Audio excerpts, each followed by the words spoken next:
अस्सलाम वालेकुम नाजरीन। इस एपिसोड के आगाज में हम देखते हैं कि जब फ्लादियोस और उसके सिपाहियों ने जरकुताई और काई फौज पर हमला किया होता है और दोनों अफवाज के सिपाही एक दूसरे से लड़ रहे होते हैं तो जरकुताई भी बहादुरी के साथ उनका मुकाबला कर रहा होता है और उन्हें एक एक करके जहन्नम वासल कर रहा होता है। फ्लादियोस भी अपने सामने आने वाले हर एक काई सिपाही को शहीद करता ही चला जा रहा होता है, लेकिन उनकी तादाद ज्यादा होने की वजह से वो काई सिपाहियों पर हावी दिखाई देते हैं। और फिर जरकुताई जब एक साथ 3 सिपाहियों से लड़ रहा होता है तो इस दौरान एक सिपाही पीछे से उस पर तीर बरसा देता है जो सीधा उसके पीठ पर आ लगता है। जरकुताई फिर भी हिम्मत नहीं हारता और उनका मुकाबला करता ही चला जाता है, लेकिन लड़ते लड़ते वो जमीन पर जा गिरता है और फिर उठ खड़ा होता है और फिर उनका मुकाबला करता है। लेकिन जरकुताई जब आसपास देखता है कि उसके तमाम सिपाही एक एक करके शहीद हो रहे हैं और बहुत से बाज़ंतीनी सिपाहियों ने चारों तरफ से उसे घेर लिया होता है कि इसी दौरान फ्लादियोस उसके सामने आ जाता है और कहता है जरकुताई। जरकुताई जब फ्लादियोस को देखता है तो शशपानी में मुब्तला हो जाता है और कहता, हमें लगा था कि तुम एक ईमानदार और बहादुर आदमी हो फ्लादियोस,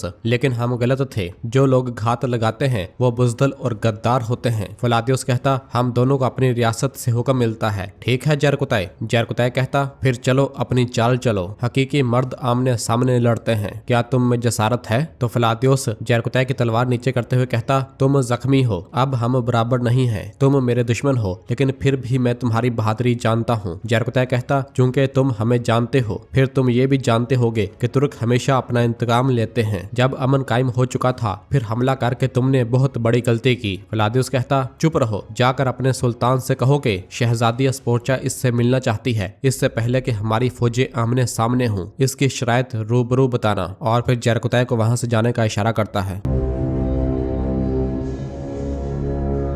और फिर इसके बाद बोरसा में हम देखते हैं कि कबीले से तमाम साजो सामान बोरसा पहुंच चुका होता है और वहां रखा जा रहा होता है। कासिम और सुलेमान की बहन एक मेमना उठाए वहां से भाग रही होती है, जिसे देखकर मलहून कहती, मेरी बेटी क्या तुम भागते भागते थक नहीं गई? तो वो कहती, मैं दौड़ती रहती हूँ लेकिन मैं कभी नहीं थकती नानी। तो गोंजा और नीलोफर उससे प्यार करते हैं। मलहून कहती, आओ इसे इसकी माँ के पास ले चलें, वो इसे याद कर रही होगी, और उस मेमने को लेकर आगे बढ़ती है। जबकि इधर एराज खातून सबसे मुखातब होकर कह रही होती है, चलो आज रात तक हर चीज को इसकी मुनासिब जगह पर रख दें, चलें। और कबीले से सारा साजो सामान बोरसा पहुंचाया जा रहा होता है। उन्हें देखते हुए मलहून कहती है, हम एक पूरे कबीले को महल में समेटने की कोशिश कर रहे हैं, ऐसा लगता है कि हमें अभी भी बहुत कुछ करना है। गोंजा कहती, यह कबीला हमेशा आपके दिल में रहेगा माँ, मैं जानती हूँ, सामान की फिक्र न करें, 1-2 दिन में हम हर चीज को इसकी सही जगह पर रख देंगे। नीलोफर कहती, इंशाल्लाह। नाजरीन, फिर इसके बाद हम सुल्तान उरहान गाजी का सजा हुआ दरबार देखते हैं, जहाँ पर सब लोग मौजूद होते हैं और सुल्तान का इंतजार किया जा रहा होता है। उरहान साहब का शानदार दरबार बन चुका होता है और उनके तख्त पर कुरान पाक की आयात लिखी हुई होती हैं, जिसे देखते हुए रोमी योरगु उस्ताद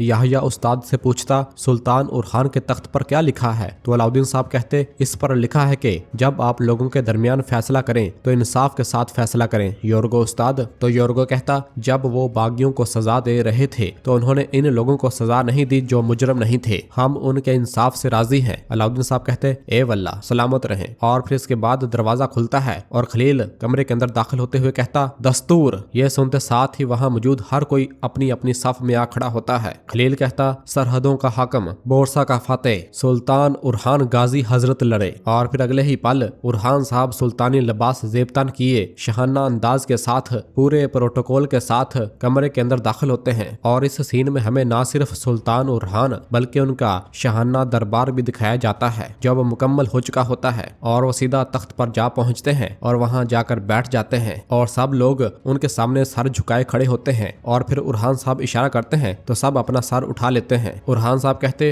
बोरसा के आही ताजर, शहर के मुअज़्ज़िज़ीन, जान लें कि ये जगह अब मेरे शहर की अमन की जगह है। जो भी अपना दर्द अल्लाह के बंदे के जरिए तलाश करेगा वो जिस दरवाजे पर आएगा वो यही दरवाजा होगा। और दरवाजे की जानिब इशारा करते हैं और कहते, जैसा कि अल्लाह ताला जो शानो शौकत का मालिक है अरशाद फरमाता है कि जो भी यहाँ दाखिल होता है हमेशा के लिए महफूज रहता है। और फिर खलील कहता, मेरे सुल्तान वेनस का ताजर लोरेंजो आपसे मिलना चाहता है। उरहान साहब कहते, उसे आने दो। और फिर ताजर लोरेंजो आगे बढ़ता है और सुल्तान के सामने पेश होता है और कहता, सुल्तान उरहान हजरत लड़े। सुल्तान कहते, ताजर लोरेंजो जिसने काई की तजारत की दरखास्त पर कान नहीं धरे, तुम चाहते थे कि हमारी फतह के बाद बोरसा के साथ तजारत मुंतका हो हो जाए, क्या ऐसा है? तो लोरेंजो कहता, हमारी गफलत को माफ कर दें सुल्तान हजरत, हमें बोरसा बाजार से महरूम न करें। उरहान साहब कहते, मैं तुम्हारी गफलत को माफ करता हूँ, मैं तुम्हारे साथ तजारत भी करूंगा अगर तुम मेरी शरायत पर पूरा उतरते हो तो यकीनन तुम मेरी शरायत के बारे में मेरे वजीर अलाउद्दीन से बात करोगे, अब जाओ। ये सुनते साथ ही वो वहां से रवाना हो जाता है। और फिर इधर फातिमा खातून खवातीन से काम करवा रही होती है और सामान को अंदर कमरों में मुंतकिल करवा रही होती है। इस दौरान यगीत वहां पर आता है और कहता है, काम में आसानी हो फातिमा खातून। फातिमा कहती, शुक्रिया। और फिर यगीत कहता, माशाल्लाह माशाल्लाह, इस जगह को तेजी से तरतीब दे दिया गया है, यह बहुत खूबसूरत लग रहा है। फातिमा कहती, ऐसा ही है। यगीत कहता, लेकिन हमारा कबीला मुख्तलिफ था। और फिर फातिमा के करीब होकर कहता, मेरी माँ ने किंग कबीले में हमारा खेमा लगाया था। तो फातिमा पूछती, क्या ये बहुत जल्दी नहीं है? यगीत कहता, अब हमारी मंगनी हो गई है फातिमा, हम अपनी शादी का एहतमाम करेंगे, लेकिन फिक्र न करो, तुम अपनी मर्जी के मुताबिक हर चीज को तरतीब दे सकती हो। तो फातिमा खामोश हो जाती है। और फिर यगीत पूछता, तुम कभी मुस्कुराती क्यों नहीं हो फातिमा? क्या तुम परेशान हो क्योंकि तुम अपने खानदान को छोड़कर जाने वाली हो? तो फातिमा हाँ में इशारा करती है। यगीत कहता, मैं जानता हूँ कि तुम्हें अपने खानदान से बहुत लगाव है, लेकिन इसकी फिक्र न करो, तुम जब चाहो आकर इन्हें मिल सकती हो। फातिमा कहती, आपका शुक्रिया यगीत साहब, मुझे बहुत काम है, बराए मेहरबानी इजाजत दें। यगीत कहता, जरूर जरूर, काम में आसानी हो। और फिर फातिमा वहां से रवाना हो जाती है। और फिर इधर सुल्तान के दरबार में एक सिपाही पैगाम खलील के पास लेकर आता है। खलील वो पैगाम लेकर सुल्तान को देते हैं और बताता है कि ये करासी ओगलू के याशी साहब ने भेजा है। उरहान साहब उस पैगाम को खोलकर पढ़ते हैं तो अलाउद्दीन साहब पूछते, इसने क्या लिखा है मेरे सुल्तान? क्या इसे मालूम हो गया है कि इसका बेटा दुर्सन हमारे हाथ में है? सुल्तान उस पैगाम को पढ़ने के बाद कहते, अगर मालूम होता तो मकतूब मैं ये ना लिखता कि वो मेरी रियासत और मेरी सल्तनत को तस्लीम करने के लिए तैयार है। ये सुनकर अलाउद्दीन साहब खुश होते हुए कहते हैं, अल्लाह अल्लाह, इसका बेटा जासूस बनकर हमारे कबीले में घुस आया, इनके सरदार ने सरहदों पर फौज भेज दी और अब वो हमारी रियासत को तस्लीम कर रहे हैं। हाँ, नाकाबिले यकीन। तो सुल्तान कहते, हो सकता है कि आप अपने शकूक के बारे में दुरुस्त हूँ मेरे भाई, हम सरहदों पर इन सब के खिलाफ हमेशा मोहतात रहते हैं, लेकिन अब हम करासी ओगलू के खिलाफ ज्यादा मोहतात रहेंगे। शायद इसके पीछे इनकी नीयत हमें मगरब में जंग पर मजबूर करने का इरादा है, तो हमें अपनी जनूबी सरहद को महफूज बनाना चाहिए। तो अलाउद्दीन कहता,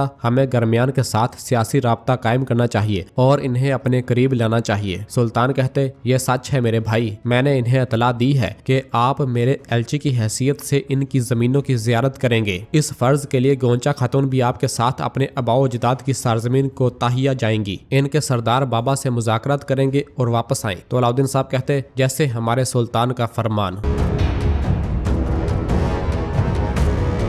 और नाजरीन, इसी जगह पर एपिसोड खत्म करते हैं। मिलते हैं बहुत जल्द अगली एपिसोड के साथ। वीडियो को लाइक कर दें और जिन दोस्तों ने अभी तक चैनल सब्सक्राइब नहीं किया वो जल्दी से चैनल सब्सक्राइब कर दें और बेल आइकन यानी घंटी वाले निशान को भी प्रेस कर दें ताकि आने वाले एपिसोड्स आपको आसानी मिल सके। दुआओं में याद रखें। अल्लाह हाफिज।